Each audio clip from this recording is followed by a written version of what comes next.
So for those of you who don't know me, my name is Laura Brandis, and I'm the Communications Director at the POLIS Water Sustainability Project at the University of Victoria. And I want to welcome all of you here to today's webinar. This is a special invite-only webinar that we're pleased to be presenting for all of you joining us here today. I know we have many senior staff from the BC provincial government, as well as a number of policy influencers and thought leaders who are interested in this topic. I do want to let you know that we are recording the webinar, so it will be available after the event. So particularly if you know other individuals who are interested in the topic at hand, I'll let you know when that's posted online. Before we get started, I do want to say a thank you to both Oliver Brandis and Deb Harford for instigating this joint effort webinar. Oliver is my colleague, and he's the co-director here at the POLIS Project on Ecological Governance. Deb is the Executive Director of the Adaptation to Climate Change team, also known as ACT, at Fraser University. And today's webinar is the result of an ACT workshop on water program planning that took place last June, as well as an ongoing partnership between POLIS and ACT around water governance.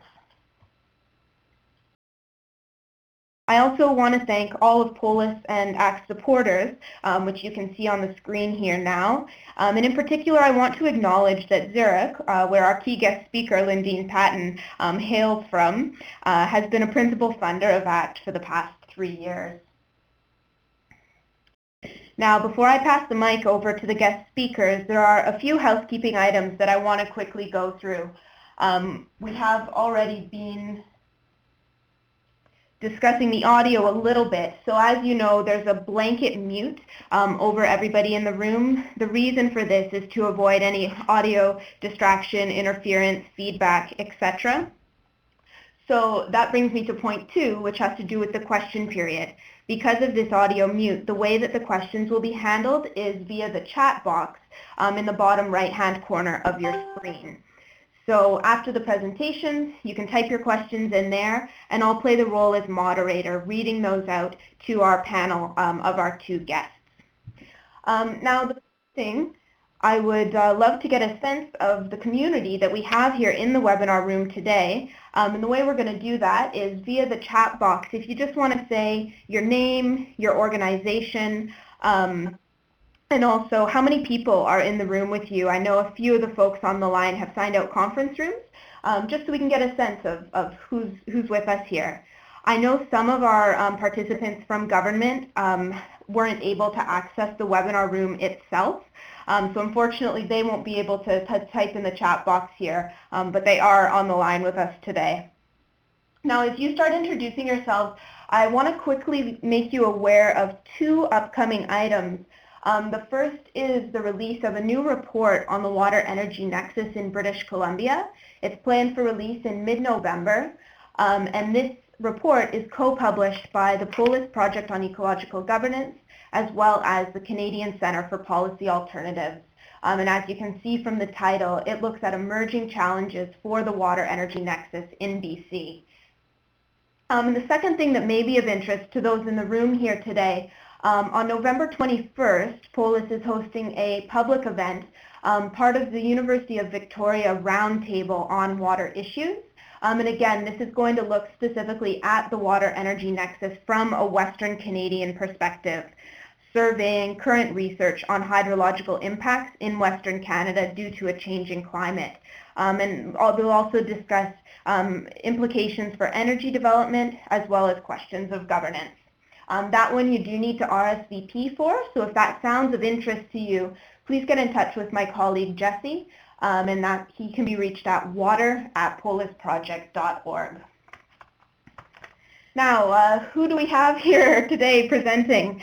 I want to give a warm welcome to Lindene Patton, who is Chief Climate Product Officer for Zurich Insurance Group. And there she is responsible for product development and risk management related to climate change. She is an attorney licensed in California and the District of Columbia, and she's a leading proponent of adaptation and innovative approaches that support adaptation in the insurance industry. She's a member of a number of advisory councils, too many to name here, including the World Economic Forum Global Advisory Council on Measuring Sustainability, And Lindene also serves on numerous government and non-governmental advisory boards, including the Executive Secretariat of the U.S. National Climate Assessment, Development, and Advisory Committee. And today we're also joined by Ralph Pentland.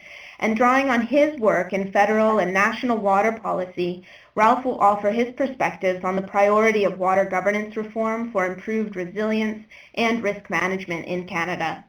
Ralph is acting chair of the Canadian Water Issues Council at the University of Toronto, and he is also a member of FLOW, or the Forum for Leadership on Water.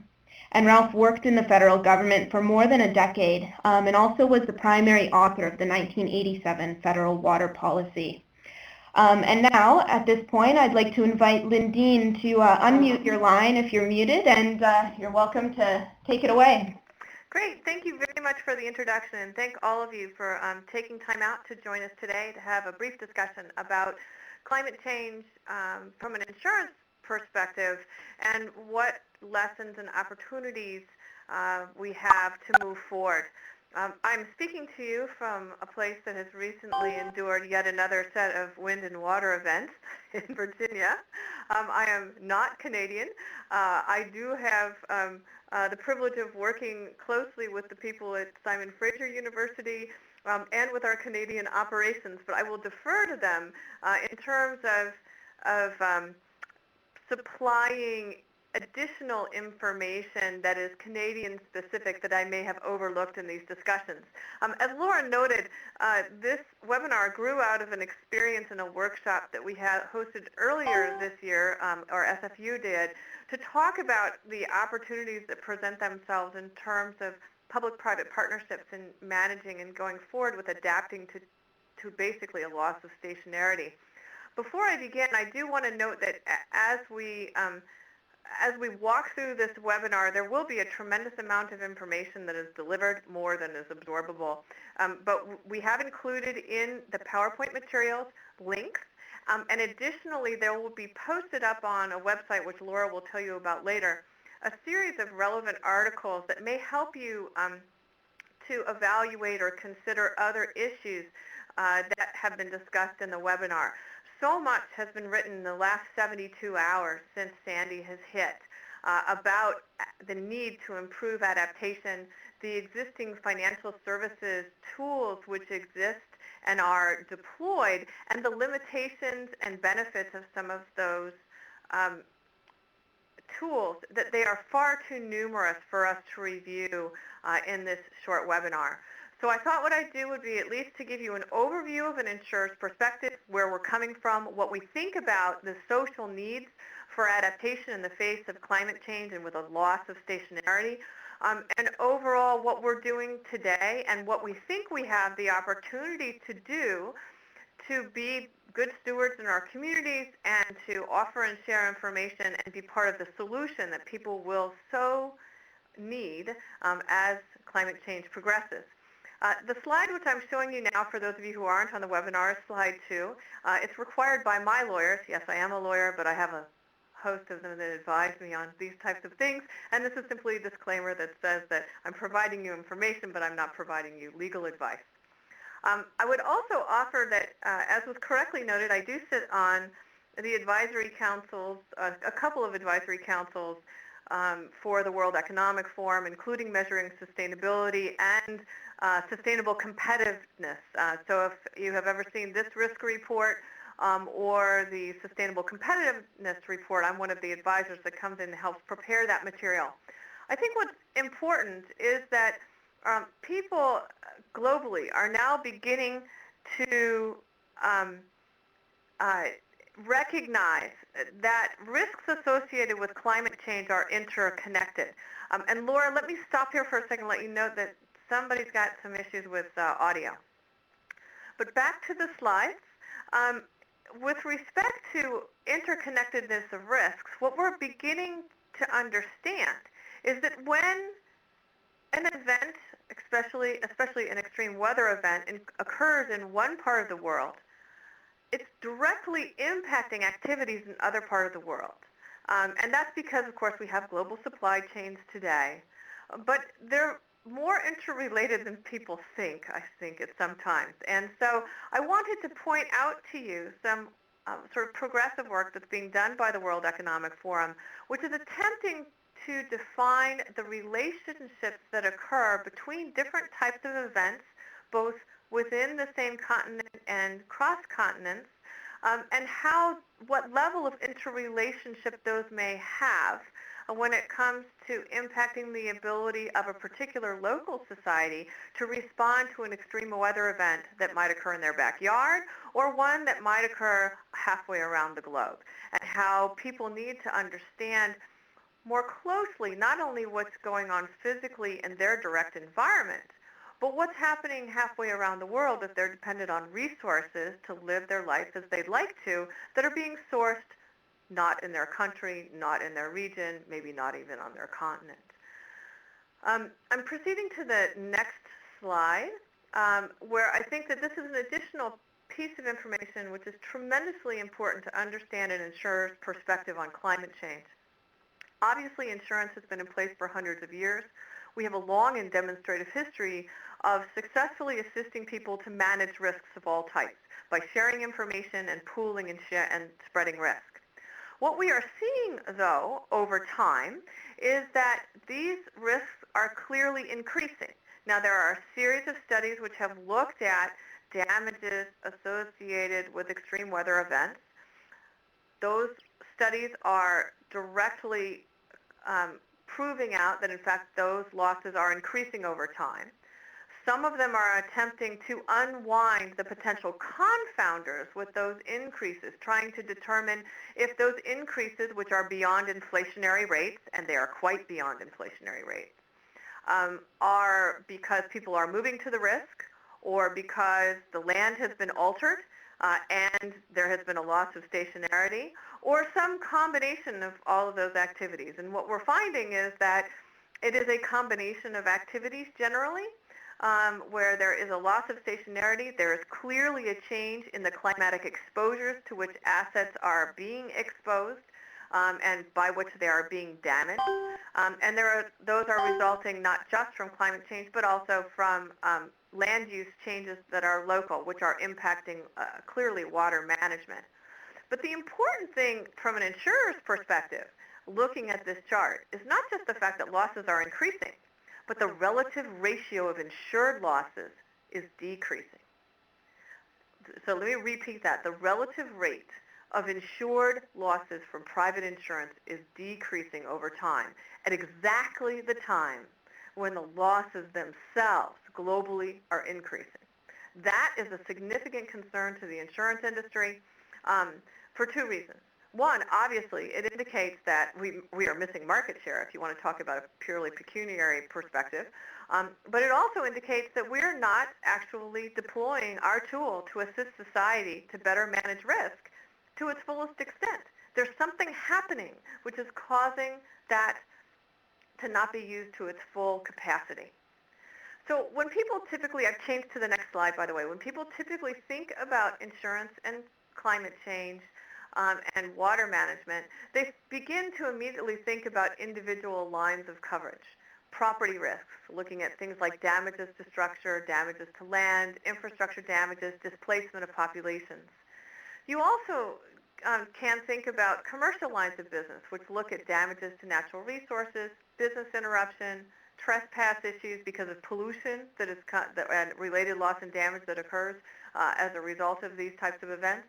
Loss of income, cultural resource damages, supply chain interruption, and of course reputational damage should people have not appropriately managed those risks. And by the way, those reputational damages could merely be that for a business or a community, or it could be worse.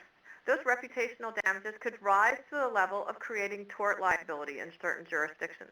And that is of significant concern to the industry, because to the extent that people are unprepared and underfunded for managing risks, our historical experience in the insurance industry is they will look to find out who is responsible and who should pay. And I'll talk about that a little bit later in the presentation. Proceeding to the next slide, that would be slide 12. In the context of climate change impacts, from an insurer's perspective, we have things to offer society overall. But in order to assess those, we need to look at how our business is impacted in the face of a loss of stationarity. We need to prepare for the negative effects that climate change could have on our business. It could increase loss experience, but it could also result in a circumstance where our customers no longer can afford the risk-based price signal that is being sent to them unless they approve. And by the way, risk-based price signal is the term that insurers use for what most buyers think of as premium costs, all right? So we're sending you a message, a risk-based price signal, when we send you a bill for a premium for insurance. And when there becomes a loss of stationarity, a change in climatic conditions, where the risk to a particular asset is substantially increased, and that's not just that asset, but all the other assets in that pool, what you begin to find is that there is an increase in premium. And if that increase in risk becomes substantial, we may find ourselves in a position where our customers have acquired an asset under a particular economic model in which they find that premium cost to be too high. But that should send a red flag, because if it's too high, then that means you can't protect your asset correctly and you are no longer economically sustainable in that context, assuming that the premium is competitive. So our second need is to make sure that we help mitigate economic risks by supporting things in the low-carbon economy, but also providing information to our customers to think about how they can proactively improve resilience, not just disaster relief after the event, but what could they do to avoid the loss to begin with? How could they begin to look at the costs and benefits of certain resilience investment? And these are activities that our industry is actively moving towards, and there will be some documents available on the website about some progressive ways to look at cost-benefit analysis for infrastructure investment, for example. But these are locally relevant documents that would have to be adjusted and using analytics in other ways. But I think what's most important is that we have to consider the impact that an unstable climate could have on global asset values, which may generate this continuing mismatch against insurance liabilities. And this is an activity which requires close communications with local governments. And that is not something that the insurance industry has routinely done over the last decade, but it needs to happen again. We clearly have had a history of doing that, whether it's for workers' compensation or fire safety activities. I guess in Canada that would be employers' liability and fire safety. But maritime, anything else. So we possess information in our industry which could really assist local governments. For example, some of the reasons why information that we may have is so important is because if you don't get these predictions right, you could have an unsustainable economic result. So consider floods in the U.S., and this is a chart that was pulled from some work that was done by the American Society for Civil Engineering in 2009. And it really points up what the problems are if you misquantify a flood zone and how people don't understand what the statistics really mean. So historically in the U.S., one was not required to purchase flood insurance unless you were in a flood zone where the flood frequency would be more than one in 100-year frequency, meaning it would be 1 in 100, 1 in 50, 1 in 80. Additionally, the 100-year flood maps hadn't been updated for a very long time, and so many of the regions in the U.S. were misclassified. That is now being corrected.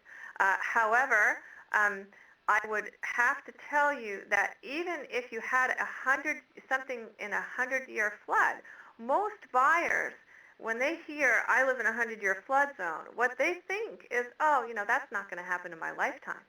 What they don't understand is that when you really look at the statistics, the likelihood that that asset that they're purchasing, whether it's a home or a business, could be severely impacted as a result of a flood is 26% in the period of a 30-year mortgage.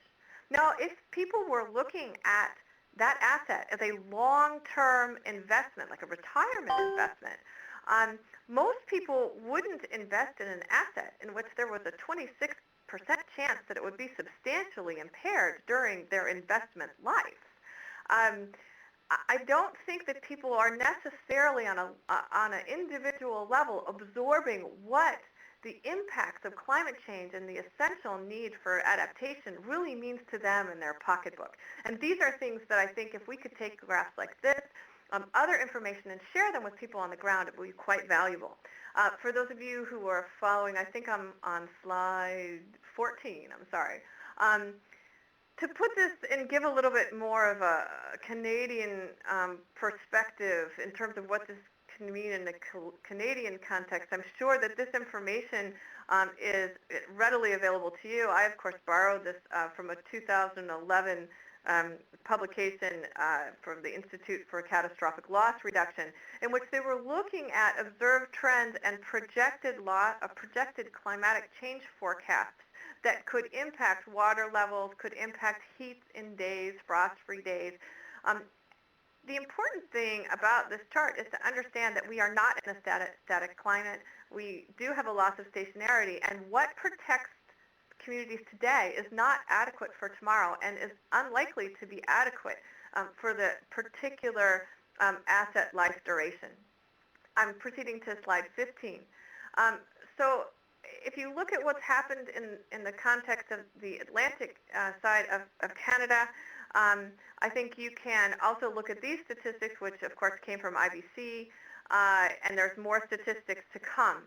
I think that we are unlikely in the Canadian side, based on the data that I'm seeing come across our websites, to have Sandy added to the Canadian list of top losses, but it is possible, and we're still waiting to see the loss information come in that context. But when you begin to look at things that are classified as 100-year events or 500-year events, what we're beginning to see is in the 20th century, those are not actually 100-year events. They're happening more frequently than that. So I think we have to step back and really think about how we're classifying these activities. Another piece of, I've now proceeded to slide 16, another piece of really important information to understand about what insurance is and what it isn't, and how it's being used on a macroeconomic scale, is to understand the difference between private insurance and public insurance, and how private insurance and public insurance create different incentives for on-the-ground adaptation. And this is so fundamental in terms of understanding to set public policy that I always take a bit of time to articulate it. Private insurance is basically an ex-ante financing structure. It puts money away for a rainy day. But what is happening, as I mentioned before, is as the price signals implicitly question the validity of the local economic model when your climate changes, people believe that that premium is too costly, can't be right, not consistent with their historical experience. Well, guess what? The historical models are no longer valid in some cases, and that's why you're getting a price signal which is very large. So people understandably may not be able to accommodate that price signal change. But what has been in many cases the public response to that has been to adopt public insurance solutions, which are based on ex post financing, which in other words are generationally transferring. They're basically saying, we're not going to put as much money away today, we'll pay for the loss when it manifests, and we'll use sovereign debt guarantee, municipal bonds, and similar structures to pay back for the loss when it manifests later, okay? But those intergenerational transfer mechanisms today in the United States, for example, have just been updated as of an article published day before yesterday, which I've given you a link to be estimated to be $3 trillion underfunded. The numbers are mind-boggling. But the thing that's most interesting to me is that I don't think people are necessarily thinking about this in a cost-benefit context.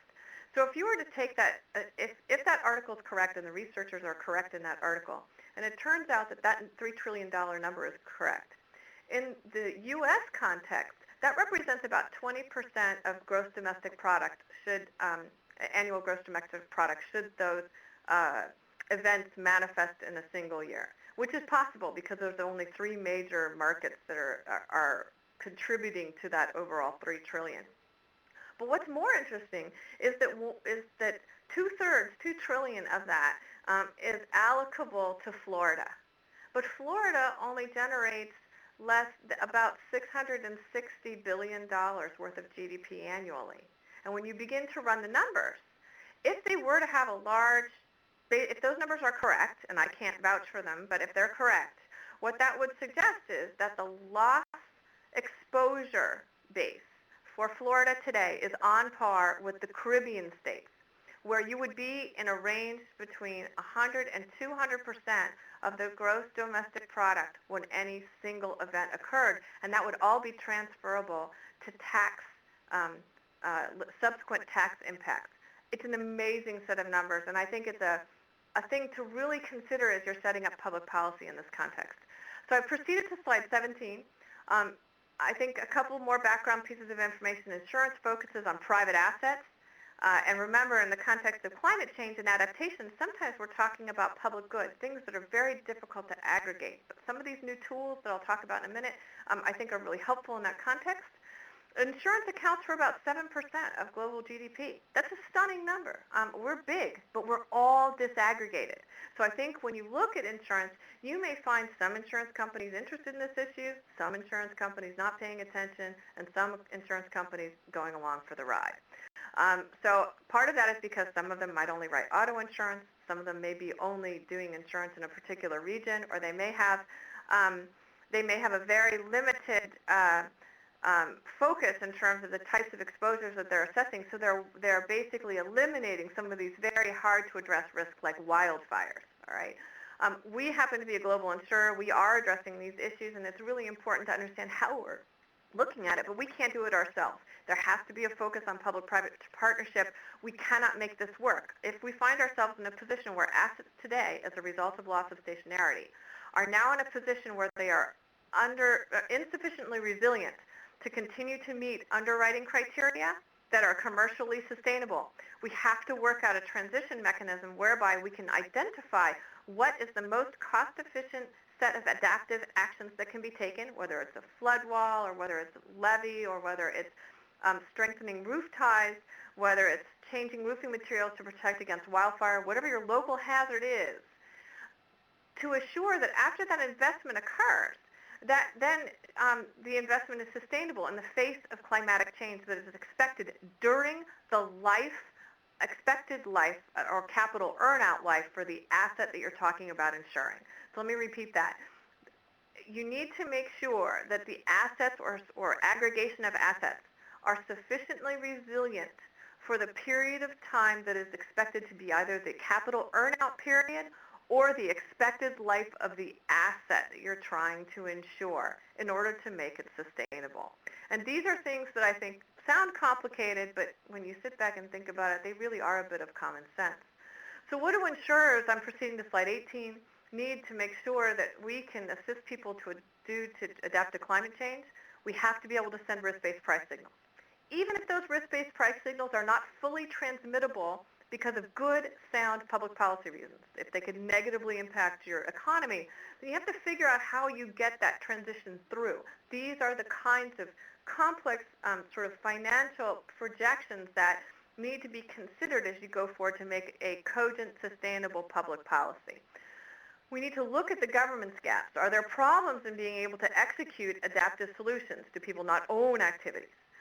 What climate policy is needed to be put in place to make sure that the markets function properly? Right now, many of these activities and risks at issue remain externalities, and in fact, they will occur at a timeline outside of the traditional insurance product, which might only run 1 to 5 years, so that the insurer could reprice. But if the reprice is too sudden or severe, it doesn't help anybody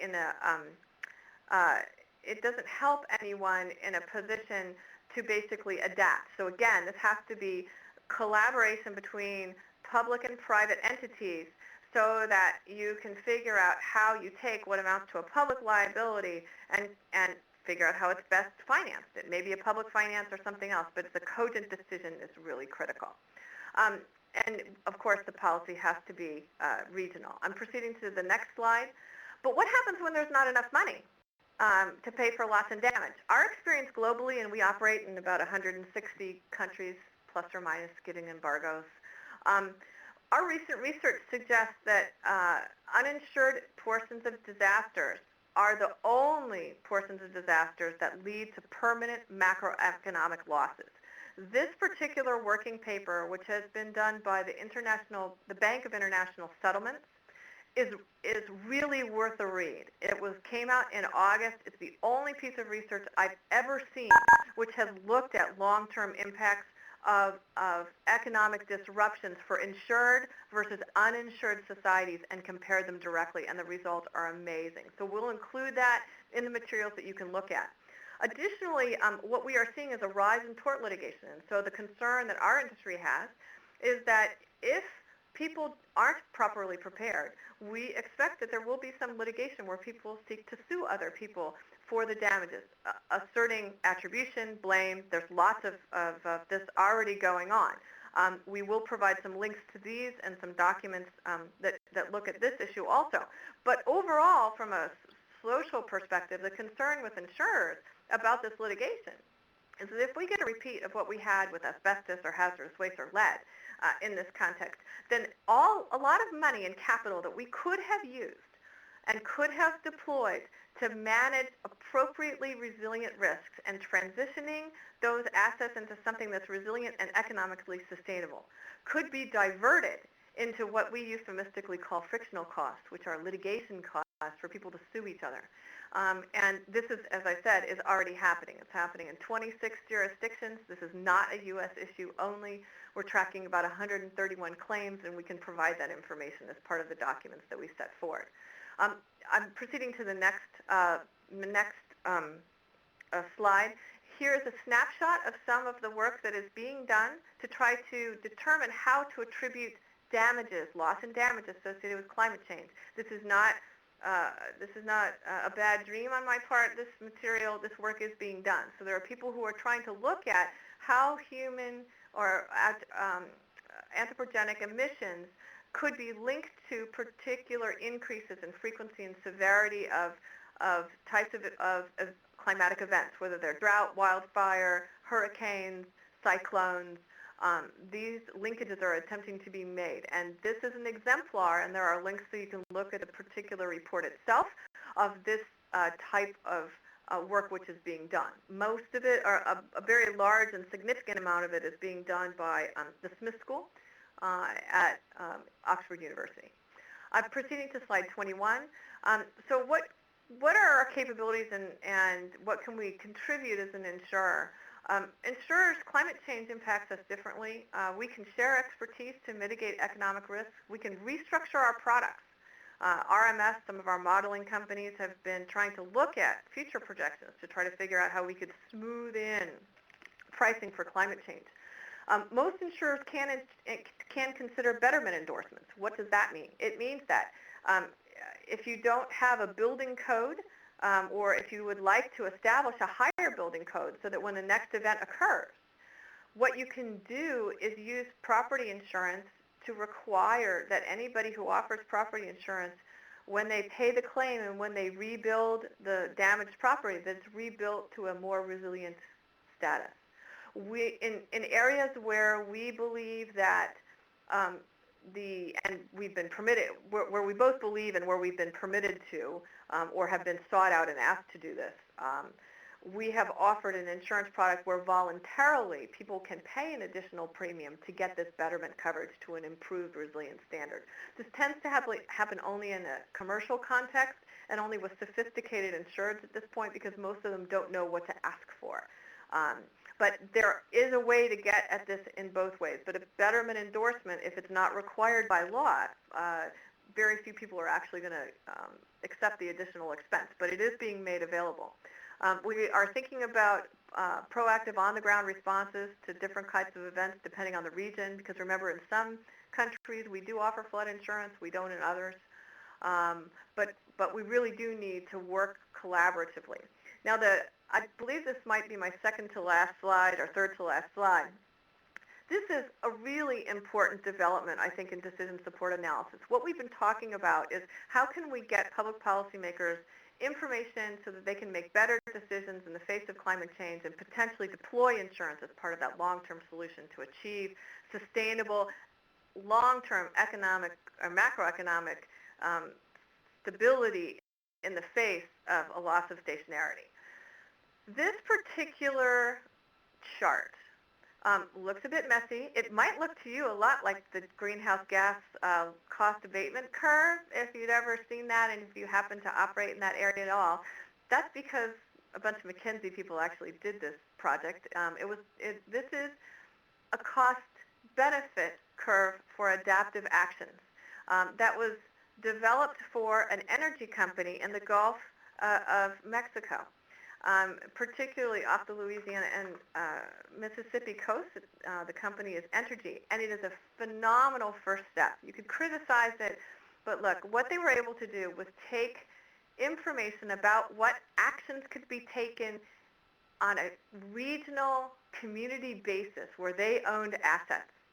They could look at the cost and look at avoided loss and identify in this nice, unified, single chart presentation what actions were economically sensible, what actions would not only avoid loss but would be most economically viable. And what you find is this is intuitively a chart which is upside down. You'll see there's a bunch of dotted lines. If you're to the left of and on the lower side of the grid, those are economically beneficial because the costs and the benefits outweigh the costs if you're on the lower side, which is why I said this is intuitively not so easy to read. But what you also find is you go to the right-hand side, because you go below zero on the chart, or you go on the lower side, what you're finding is that there are some activities, like home elevations, which are actually economically viable and positively avoid loss, but not every home elevation makes sense in a particular region. By contrast, pretty much changing design specifications for offshore production rigs made sense in every single case economically for risk management. So we will provide a copy of this report so you can look at it. You can't take the chart and apply it someplace else. It obviously will make no sense. But you can look at the methodology that was done, and it's really, really a great step forward. So here we sit. For those of you who have never seen this cartoon, it's one of my favorite cartoons. It was produced by Diplo. We sit in an economic house that was constructed in a fossil fuel paradigm. Only what we find ourselves is in a position where stationary is lost. And all of the existing infrastructure that we had assembled now needs to be remodeled. The remodeling is not easy. It's not simple. But if we take a process and we move forward with a process that begins to try to identify all the fundamentals about what our options are, we proceed to look at things like cost-benefit analysis, what the role of insurance might be, and certainly how we can work collaboratively to transition assets. I think we have a positive opportunity to move forward. So that is the extent of my presentation today, and I believe I have the privilege to turn it to Ralph to set me straight on what I've missed and add value from a pure Canadian perspective. Ralph? So Ralph, you may need to press *6 on your telephone.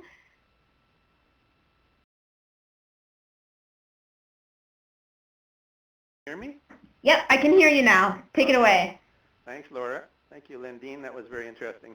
I think what I do is pick up on one of your themes that sort of ran through your presentation quite a bit, is the difference between public or free insurance and private insurance.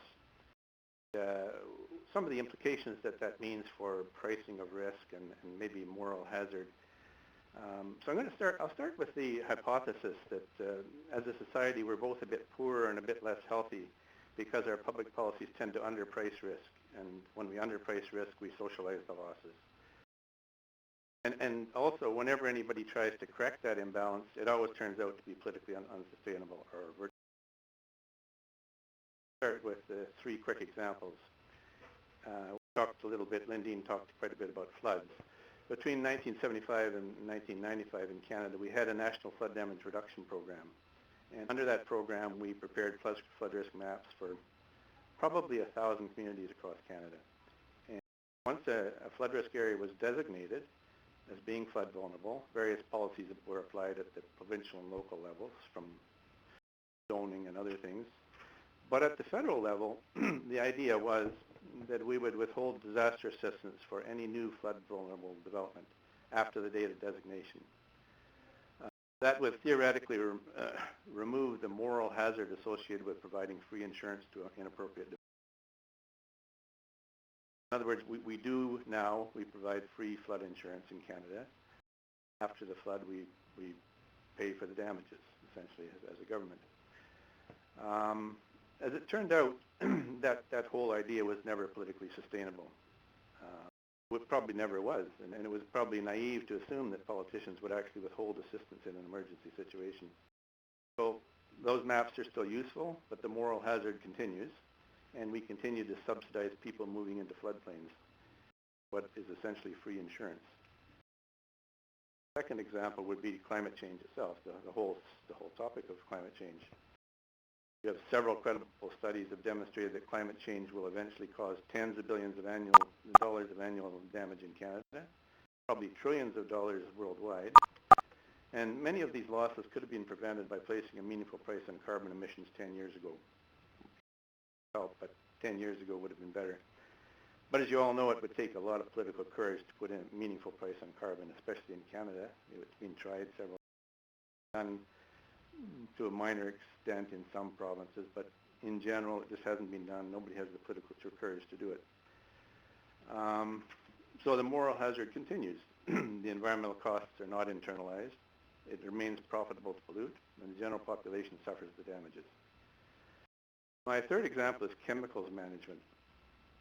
About 5 years ago, the European Union adopted a far more stringent regulatory regime than we have in North America. Theoretically priced risk more appropriately by requiring all significant chemical manufacturers or importers to prove all their products were safe and to consider greener alternatives. By the time they put that in place, the United Nations estimated the additional cost of this approach would be about $5 billion over 15 years. But they also estimated the savings in healthcare costs would be, over the same period, be about $60 billion. It's too early to judge the success of that initiative, but I understand it's beginning to show some cracks. The regulation takes place at the level of the Union, but the implementation takes place at the level of individual countries. It's beginning to look like politicians in some of these individual countries are starting. So unfortunately, an initiative with a benefit-cost ratio of about 10 to 1 may not be political. So what would we have to do to make pricing risk politically sustainable? What we may have to do is have risk priced by someone who has a vested interest in getting that price right. There's one interesting example south of the border, and Lindene did mention it, the U.S. flood insurance program, which has been sustained, I think, since probably basically the same for some 40 or 50.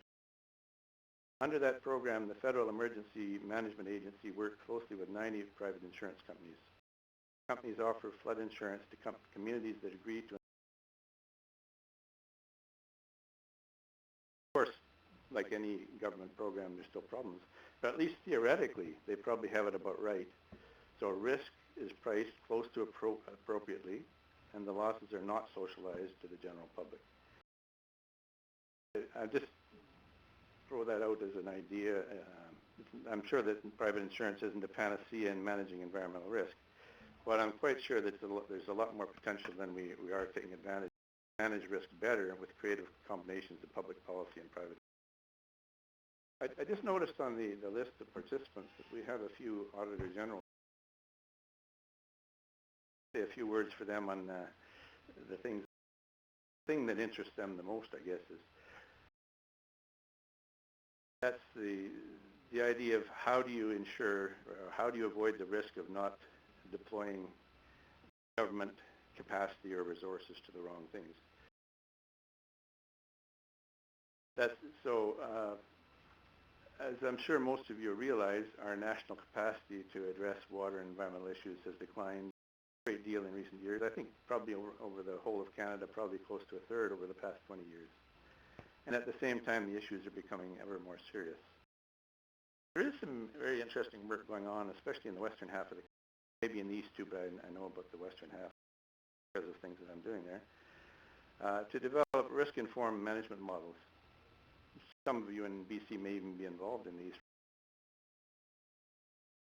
Under these models, management levels are assigned based on factors such as levels of development, ecological. Then you design actions according to the management level. So you're designing your actions according to the level of risk. Everywhere the same. But I'll say about that for now. But it will be interesting to see how these approaches fare in the coming years. Leave it at that for now, and I'll turn things back to the moderator and look forward. Great. Thanks so much, Ralph. So as Ralph said, at this point, we'll move into the question period. We've got just under 15 minutes on our official time here. So again, if you want to use the chat box to ask questions, and I know that some of the government folks who are participating in the webinar had some issues with their security settings accessing the webinar room itself. So specifically Jennifer, Sarah, and also Paul, if you have questions, I will allow you to unmute your phone line. We'll just try to not talk over each other, just because I don't want you to feel excluded from this discussion. And the other thing, before we start getting into the questions, Lindene did provide a number of PDFs, so I'll just bring this pod up on your screen. And you should be able to just click on any of those and click Save to My Computer to download those files. Lindene, I don't know if you want to take just a couple seconds to let people know what those are. And also, we will be compiling a list of additional reading, drawing from some of the things Lindene mentioned in her presentation and some other resources that she has. So for those of you who are very keen on this topic, certainly there's lots of more information out there. Okay, this is Lindene. In the documents you see up, there was a piece of work done by Georgetown Law School, which is an adaptation toolkit. It may or may not be of use to you because it's very U.S.-centric because it looked at U.S. legal structures.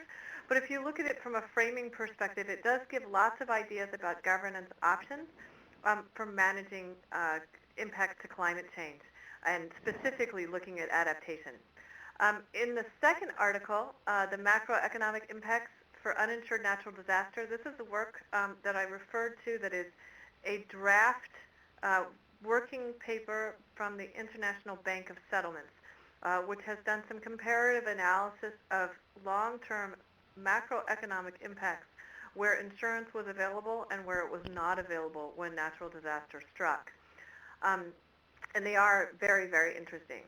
The third article, using the insurance asset to manage risk, describes really a lot of what I talked about in the call today, most particularly looking at what insurers can do in the context of climate change to facilitate adaptation and mitigation. The fourth document is the Entergy study, which was that cost-benefit analysis curve, which I shared with you as the second to last slide. And the very final paper is one which is a series of papers, including one that I wrote that was published by the Geneva Association last year, looking at emerging climate tort liability where parties are damaged but have inadequate losses. Up in the right-hand side, there is a reference to a Hawaii Reporter article. Sounds kind of odd, but it does look at state-funded catastrophe funds and the debt that they present. One more comment before we go to something that Andrew noted. We do have NFIP. It has had a long-standing unfunded liability challenge, which we've just taken political steps to reform. Until this year, the National Flood Insurance Program had an underfunding, meaning that they hadn't collected enough money, which if push were to come to shove, does have to come out of taxpayer funds. They just borrowed against taxpayer funds to pay the losses of about $22 billion. Now, they have taken reform steps because when they went in and analyzed the data, what they found was that 80% of the losses came from less than 20% of the insured. And many of that 20% had been rebuilt 8 or more times during the term of the program. So repeat losses under the reform of NFIP this year were eliminated once they get to their, I can't remember if it's the second or third loss, but I can provide an updated article about those reforms, which is quite well articulated, that was done by a group, a law firm, McCarter and English, in Philadelphia. And that kind of outlines, because you have to learn from your experience, and I think the learning that's been done in the reform is a good step to improve the value of that program socially. Okay, great. Thanks, Lindene. So the first question here is from Anna Wart-Sears, and this is directed to you, Ralph, asking if you can give the name of the risk management models that you mentioned, since this is a specific interest of hers.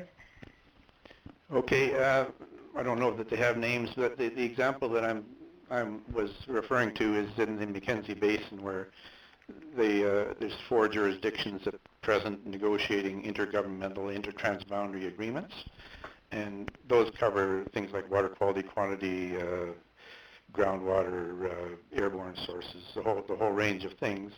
But in a basin like the Mackenzie, there are something like 120 transboundary streams, and to try to manage everything on 120 transboundary streams at the same time would, as you can imagine, would be quite impossible. So the idea there, and I think it's an idea that's being applied elsewhere by other people too, would be to define management levels according to risk, if you like, or the urgency for management responses and so on. So you define 3, 4, 5 risk levels, whatever you like. And then within each of those risk levels, you define a suite of management actions that would take place within each of those tranches. That way you're going to devote your limited resources, and today the resources are very limited. You're going to devote your limited resources to hopefully the right things. They're not just based on what's wrong and problems, but they're also based on trends.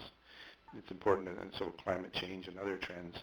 So you want to get your management actions focused on the right things based on both what's happening today and what's going to be happening tomorrow. Okay. The next question is from Andrew Gage, asking, do you have any thoughts on the prospects for insurance companies, private public insurers, and owners of public infrastructure to recover losses from greenhouse gas emitters, either through litigation, legislation, or other means? I expect that question is directed to me. So let me preface my answer by telling you that the Zurich Insurance Group has no official position whatsoever on the answer to this question. You will find that the article that I referred you to for Geneva Association was written by me as an individual. I also have a book which should be published by the American Bar Association directly on that point, coming out November 15th. I'll send you a link to that. The upshot of my personal opinion, again, not Zurich's opinion at all, is that this is a testing process. There are many procedural hurdles in jurisdictions, whether you're talking about the United States or Australia or the Court of Claims, The Hague, to be overcome. But the plaintiff's bar is strategically testing each of these opportunities for recovery as we find ourselves presented with additional extreme events. So, for example, there is an ongoing piece of litigation which is on appeal right now related to something called Kivalina, which is an Inuit nation off the Alaska coast, which is basically truly falling into the ocean as a result of sea rise. They have sued a multitude of greenhouse gas emitters, mainly oil and gas and utility companies. Through that process, they have some of the defendants have sought general liability insurance coverage There are some peculiarities to the particular claims that were made that suggest that they were intentional acts, so took them out of insurance coverage capacity in most cases. There are other pieces of litigation which have emerged as a result of the events with Rita and Katrina, in which not only did we get direct claims against utilities, where it was argued that their emissions had caused worsening of the extreme weather event and therefore had attributable sections of damage through certain groups of injured parties. Those continue to proceed. We are seeing litigation under the public trust doctrine in which citizens, and especially children, of certain political jurisdictions are suing their governments, arguing that they're not being protected sufficiently. That litigation proceeded in the Netherlands and in Norway years ago, and as a result, you will see that the majority of their communications from the government to their citizenry now contains disclaimers, and it was an affirmative disclaimer saying that they do not promise to protect all of their citizens.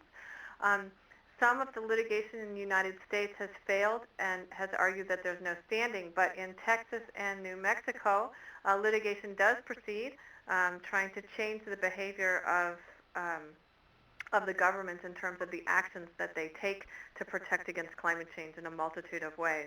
So in short, I think we're in a testing period. I think some of the patterns that we're seeing mimic our experience as an industry with asbestos, hazardous waste, tobacco, and certain pharmaceutical claims. I think that there's a tremendous amount of money being spent on attribution science. Some of that science, which emerged this summer, is certainly narrowing the gap in terms of the statistical variability associated with the ability to attribute at least typography, so specific types of events, to human emissions, but certainly no one's to the point where I've seen, at least that I've seen, anything where you could affirmatively link one storm or a specific damage to specific emissions from a particular entity. But there is lots of work being done in that area. So I hope that helps.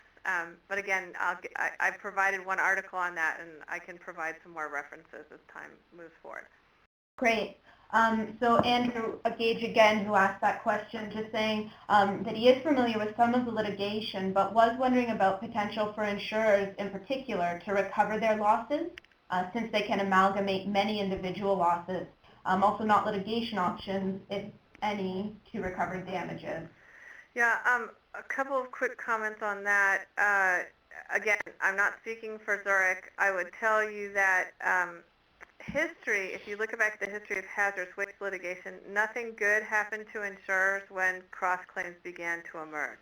It just meant more litigation was happening. So we only get involved when we have insureds that sue each other for allocation of liability. At least that's generally how it works. So when that happens, and then if secondarily cross-claims or subrogation claims are filed, that's when you begin to see multiple layers of litigation activity which proceeds, and tremendous expense going to really just the process of litigation, not necessarily to solving the problem. It's one possible pathway that this could proceed if people literally are unwilling to socially invest in adaptation. In terms of the non-litigation options, that's part of why we are supporting activities to try to promote adaptation. We think that capital ought to be deployed to fix the problem, not worry about the liability, the litigation activities. But there are others who believe differently in society, and we're not there to, we're not the ultimate arbiters at all, but we're there to provide skill base. I think that the things I talked about, the public trust doctrine, are they're not pure litigation. How mitigation fits in this is a whole nother discussion, probably beyond our time capacity to address. So I'm happy to have a dialogue later, if it's needed. I do just want to jump in. It is 10:30. We have at least 2 or 3 questions in the queue. Lindene and Ralph, are you available to address at least those few questions? And if folks have more, perhaps you'd be willing for me to email them along to you? Sure. That's fine for me. Okay, yeah, well, maybe we'll say 10 minutes more max. I just want those folks who have typed in questions, I would like to do them. So this one came privately to the presenters, so it won't be visible to everybody. From Andrew Ferguson asking, did I hear correctly that there is an unfunded public liability exposure that can be attributed to climate change? Does recognized methodology exist to estimate the size of the liability? I think what you heard from me, and then I'll have to defer to Ralph for his response to this, is that there are unfunded liabilities associated with extreme weather events. The whole discussion about attribution to climate change proceeds along the lines that I just mentioned in the litigation and attribution science area. Okay. Next question here from Jeff Zawiski. I hope I'm saying your name right, Jeff. Lindene, I work with rural communities on climate adaptation, and we're trying to partner with the insurance industry to provide support, financial, philanthropic, for climate adaptation planning. Are you aware of any national or international examples of insurance companies providing direct financial support to rural communities to increase local climate resilience? Yes. And also open to everybody if you have any ideas for Jeff. Please type them in. Yeah, the answer is yes, especially in the agricultural community context. I would direct your attention to some work that's been done by Swiss Re with Oxfam called HARITA, H-A-R-I-T-A, and it's now, I think it now has something, it might have a new title in its newest revision called either M4 or R4, and I can send you some links to this. In short, Kenyan and Ethiopian farmers, extreme risk associated with periodic drought, single season, capacity in terms of product generation or commodity generation, complete sustenance dependence. Lack of water infrastructure made them extremely vulnerable. The only asset value or reliable asset that they had was their own labor. A public-private group, including Oxfam, Swiss Re, and local government, were able to collaborate together and come up with a mechanism whereby Oxfam could provide information to the local farmers about how to improve water management in that area. That improvement, when they were able to achieve that by, through labor generally and some donated materials from the NGO, they were given a recognition, a chit. They had a choice. They could take that chit that recognized that they had given their labor and had improved their property and either exchange it for yield guarantee insurance or choose to take the cash themselves. As time has proceeded, they have chosen yield guarantee insurance based on performance, starting with only, I believe, 12 insureds, now well up over 70,000. If I'm correct, somebody would have to go check those numbers. But in a very short period of time, a couple of years. So not only a program, but a program that with demonstrated success. We are also looking at other avoided cost or programs like that for palm oil. They're much more complex, trying to aggregate the farmers. We are looking at non-point source emission loss avoidance for wastewater treatment plants as a mechanism for providing the cash to improve farmers' assets in certain regions where we have things like polluted bays. Those are definitely works in progress. Happy to talk to them about them offline. They're slightly more complicated, but there are some interesting thoughts about how to assemble that finance information. Great. And Jeff, I just want to point out that Anna, in answer to your question here as well, so she heard the provincial emergency response folks provide some funding to reduce risk. So I just want to make sure you see that comment there. Oh, and I should add that in the U.S. Agricultural Insurance Program, which I think the ADAPT group is working on at SFU, writing a report on this, also has conservation investment and resilience investment mechanisms which are included within the program itself. So there's a developed market example in addition to an emerging market example. Okay. And I think this question that just came in from Polly will be our last question of the session. If you do have further questions, please feel free to email them to me and I can pass them on to Lindene or Ralph or both if appropriate. So Polly asks, Lindene, you mentioned that insurance can be used to require builders to build to certain standards. Can you explain in more detail how this would work? Okay. All right. There's two ways to do this. You can use building codes, which have nothing to do with insurance per se. Okay. So you can change the building codes to assure that those building codes require improved resilience. You can make those building codes apply only to new construction. You could make them apply to renovations of a certain percentage of the value or volume of the structure. That's one way. And then you cross-link that to insurance by requiring that the insurance build to code, build to current code, and no grandfathering permitted when a loss is adjusted. The second opportunity is to take insurance and basically let a private party engage with the insurer. This is all voluntary, to purchase insurance whereby the loss will be paid and structured in a way to meet higher resilience standards. It's a private contract. It's not enforceable in the same way that a legal activity would be enforceable, and it's completely voluntary. Someone could buy that one year and not buy it the next. They would be paying more for that value in terms of the contract structure. So I hope that helps. It's slightly different. Great. Thank you so much, Lindene, and also Ralph, for all of your insight today. If you look in the chat box, there's lots of high praise coming through for both of you. And I just want to thank all of you for joining us here today. As I said, if you have any further questions that come to mind, feel free to send them to me and I can filter them through to the right people. You've all been in touch with me, communications@polisproject.org. Before I let you go, I once again want to let you know about these two upcoming items, the new report and also the public event at UVic. If you're interested in either of those, again, get in touch with me. Or for the public event, you can get in touch with my colleague, Jessie. So, Lindene and Ralph, do you have any final words of sign-off? No, thanks for your time. Thank you to the audience. Thank you.